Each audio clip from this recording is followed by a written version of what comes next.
یہ سارے جرائم کی اصل جڑ کیا ہے؟ تو مجھے جو سب کچھ سمجھ میں آتا ہے مختصر میں وہ یہ کہ ہماری قوم کے پاس جو علم ہونا چاہیے، جو ایجوکیشن ہونا چاہیے، جو معلومات ہونی چاہیے، وہ ان کے پاس نہیں ہے۔ ہماری قوم بے راروی کا جو شکار ہے اس کی سب سے بڑی وجہ یہ ہے کہ ان کے پاس علم نہیں ہے، ان کے پاس تعلیم نہیں ہے۔ یاد رکھیے ساری برائیوں کی جڑ علم کا نہ ہونا ہے، تعلیم کا نہ ہونا ہے۔ جب بھی کسی قوم کے پاس علم نہیں ہوتا تو وہ قوم بے راروی کا شکار ہوتی ہے۔ آپ خود دیکھیں، آئیے میں آپ کے سامنے علم کی برکت رکھنا چاہتا ہوں، بہت توجہ کے ساتھ آپ سنیں۔ اللہ کے رسول علیہ السلام جب زمین پہ تشریف نہیں لائے تھے تو اس وقت مکے ہی کی حالت صرف دیکھ لیں۔ ابھی میں پوری دنیا کی بات نہیں کرتا، ابھی پوری دنیا کا ذکر نہیں کرتا، صرف ایک شہر مکہ المکرمہ کا ذکر کرتا ہوں۔ ذرا غور کریں مکہ المکرمہ کون سا شہر ہے جسے قرآن کہتا ہے وَمَن دَخَلَهُ كَانَ آمِنًا، کہ جو اس میں داخل ہو گیا وہ امن میں آ گیا۔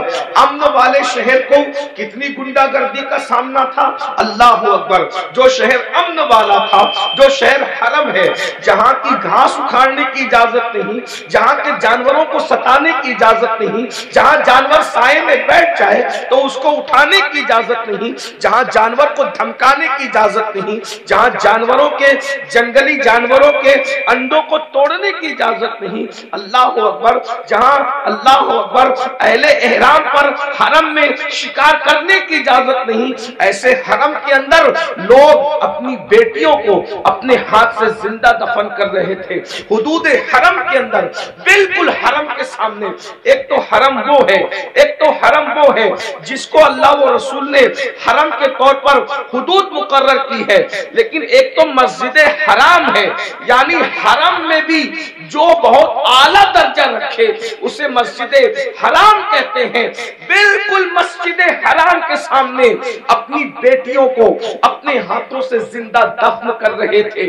اللہ اکبر، مائیں اپنے بچوں کو گود میں شراب پلا رہی تھی، جیسے آج بچے نہیں سوتے تو ماں نیند کی دوا پلاتی ہے، اس دور میں جب اللہ کے رسول تشریف نہ لائے تھے تو مائیں اپنی گود میں اپنے بچوں کو شراب پلایا کرتی تھی۔ زنا کا حال یہ تھا، اگر زنا کرنے کوئی عورت نہیں ملتی تو لوگ اپنی ماؤں کے ساتھ زنا کر لیا کرتے تھے۔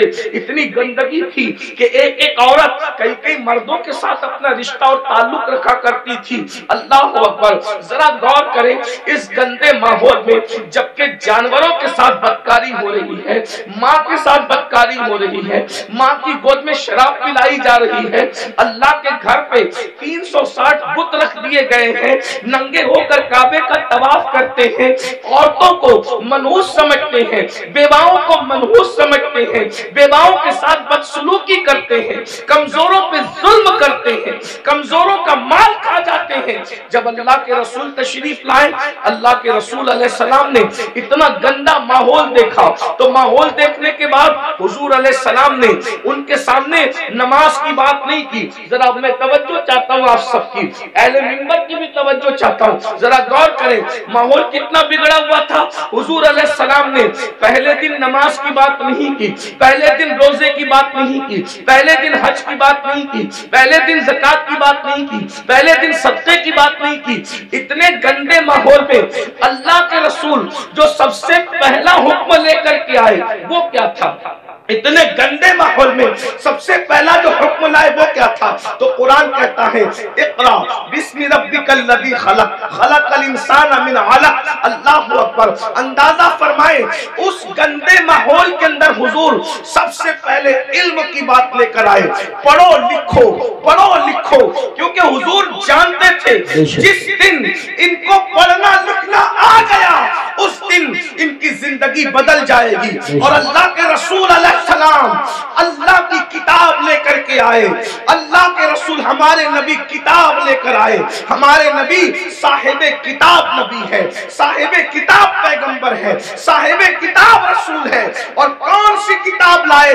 اسے قرآن کہا جاتا ہے۔ قرآن کو قرآن اس لیے کہا جاتا ہے کہ کوئی کتاب اتنی نہیں پڑھی گئی جتنا قرآن پڑھا گیا ہے، اور جتنا قرآن پڑھا جائے گا اتنی کوئی کتاب پڑھی نہیں جا سکتی۔